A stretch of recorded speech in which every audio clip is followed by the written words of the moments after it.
میری پیاری بہنوں، اگر آپ اولاد کے لیے پریشان ہیں، رو رہی ہے، دل میں امید ٹوٹ چکی ہے، تو آج کا یہ عمل آپ کے لیے ہے۔ یاد رکھیں، اولاد اللہ کی رحمت ہے اور رحمت ہمیشہ دعا مانگنے والوں تک پہنچتی ہے۔ صرف ایک عمل آپ کو روزانہ کرنا ہے۔ ہر نماز کے بعد دل سے 7 مرتبہ یہ آیت پڑھے، ربی لا تذرنی فردا وانت خیر الوارثین، پڑھ کر دونوں ہاتھ اٹھائے اور بس ایک جملہ کہہ دے، یا اللہ مجھے نیک اور صحت مند اولاد عطا فرما۔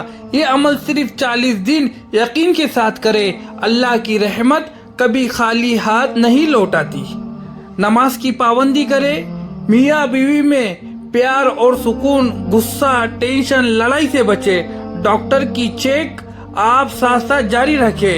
اور آخری میں مختصر دعا کرتا ہوں آپ کے لیے، اے اللہ جو بہن اولاد کے لیے پریشان ہے اس کی گود بھر دے، اس کے گھر میں خوشی کی آواز سنا دے، آمین یا رب العالمین۔